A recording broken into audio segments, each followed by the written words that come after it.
Bueno, les saluda Mario Ferreiro para Aventura TV. Es un placer para mí, después de unos cuantos años, volver a hablar con ustedes, con el querido amigo Raúl Leiva y, por supuesto, con toda la gente que sigue cada uno de los programas especiales que se van grabando. En este caso estamos en mi búnker, el lugar donde yo tengo mi colección de vinilos que comencé hace mucho tiempo y que rescata más que nada discos de rock, de jazz, de música brasileña, rock argentino, orquestales y música paraguaya. Esto también se derivó hacia los cassettes, que están también muy de moda ahora. Siempre coleccioné cassettes porque era la forma en que almacenábamos nuestros archivos, y algunas alternativas como el CD que llegó después, o el mini disc que ya fue más raro, incluso el Laserdisc. Después vamos a ir viendo todos esos formatos. La idea mía siempre es tratar de generar un espacio en el cual expliquemos a las generaciones más jóvenes cómo escuchábamos música, cómo almacenábamos música en los años 70, 80, 90, y sobre todo también el valor de esos trabajos artísticos tan extraordinarios que eran los discos. No olvidemos que los álbumes eran parte de un proceso creativo muy grande, donde intervenían productores, donde participaban músicos invitados extraordinarios y donde se creaban conceptos nuevos en materia de música popular. Eso ocurrió prácticamente la creación del fonógrafo, del acetato primero y después del vinilo. Por eso es tan interesante. En mi caso particular, la colección fue creciendo desde 1974, cuando compré este disco. Fue el primero de mi colección, el grupo The Who. Muchos creen que The Beatles fue mi primer disco. No, Beatles yo escuchaba con mis hermanos mayores, pero The Who, un disco que compré por 450 guaraníes en una disquería llamada The Angelis y de los Ríos, fue mi primer disco. Who's Next era un grupo inglés nuevo que a mí me fascinaba. Claro que a partir de ahí, ni hubiera sospechado yo, nunca más dejé de coleccionar vinilos. Ahorraba mi dinerito cada mes para comprarme un disco nuevo. Íbamos a las disquerías de la época, Music Hall, por ejemplo, que era muy grande, la familia Ojeda. También Isirú, una disquería muy selecta que quedaba sobre la calle Estrella de Asunción. Comenzaban a surgir otros espacios donde, por ejemplo, se destacó Dólar de Jorge Barret, ya fallecido, o Snob, una disquería muy buena que quedaba frente a la Junta de Gobierno sobre 25 de mayo. Había otras disquerías previas como Vila de Sau, donde se vendían instrumentos musicales, accesorios y un poco de discos. O Albatros, donde una familia vendía especialmente música clásica en vinilo y algunos grupos alemanes de la época. Selecciones también, aparte de la cuestión editorial, vendía discos, y por ahí uno se rebuscaba un poco y encontraba también discos en Blue Caps con Aníbal Riveros, o en algunas alternativas que iban apareciendo por la ciudad, como Eco, por ejemplo, una disquería que duró muy poco tiempo, perteneciente a un amigo que había venido a Estados Unidos y traía discos usados ya en la época, y nosotros íbamos ahí sobre la calle Presidente Franco a comprar esos discos. Eso era a mitad de los 70.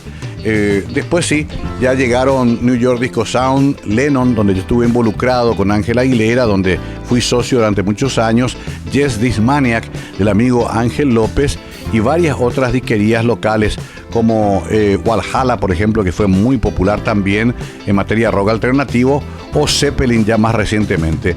Quijote también incursionó más que nada en CDs, y también mucha gente iba a Brasil, sobre todo a Foz do Iguazú o a Sao Paulo, a traer discos.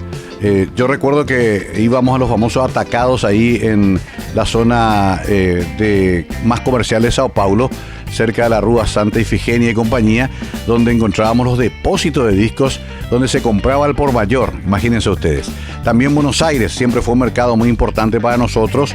Íbamos a traer los discos, eran muy baratos por el cambio, pero claro, las impresiones argentinas no eran tan buenas como sí las americanas, un poco más abajo las brasileñas, o las más requeridas, que eran las japonesas, ¿no?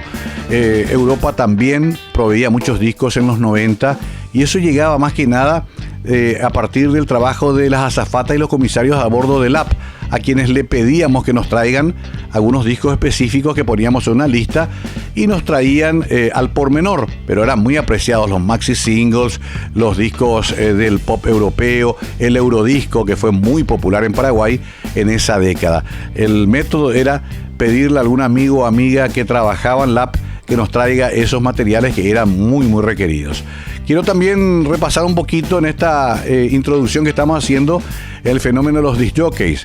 No olvidemos que todos los DJs de Paraguay, de los años 60, 70 hasta fines de los 90, trabajamos con vinilos fundamentalmente.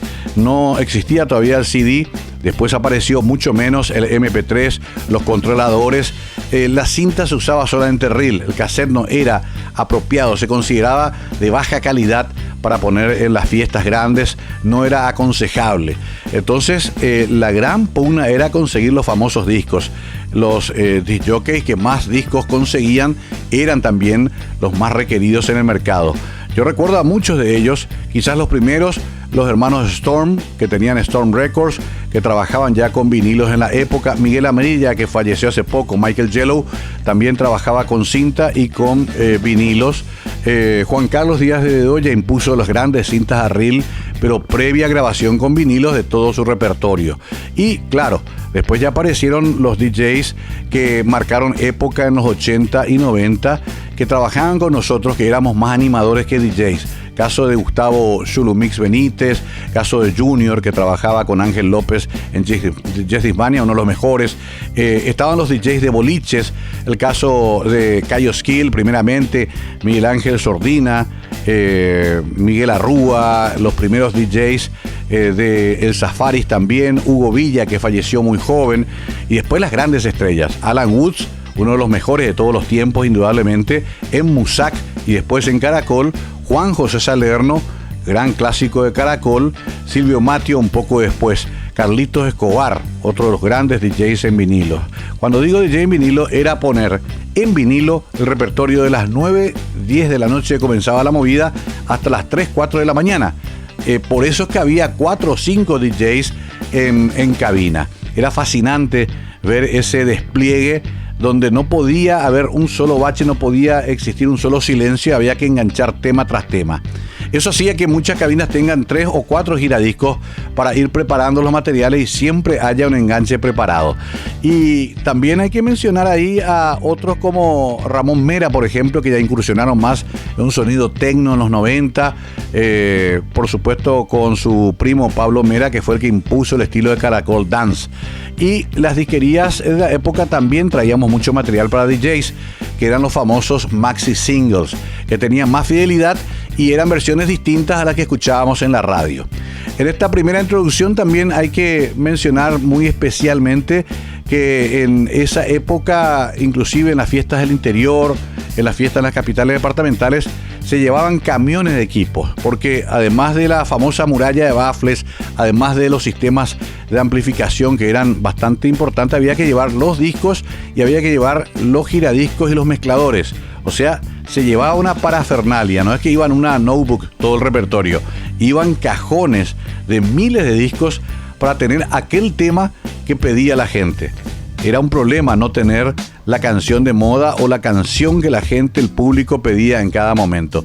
Y no era un tema menor el tema de las púas, porque claro, al fragor de la noche se podía romper alguna púa Shure, alguna púa de marca importante y precio alto. Entonces había que llevar por lo menos 3 o 4 de repuestos. Era todo un arte cuidarlas, tratarlas bien y tratar de que no se rompan. En la radio llegamos a tener la situación de que cada operador tenía su maletín de púas. Entonces cuando entraba su turno, él usaba sus púas para que no exista el peligro de que el operador anterior rompa o las deje semi-rotas y que se haga cargo el próximo que llegaba.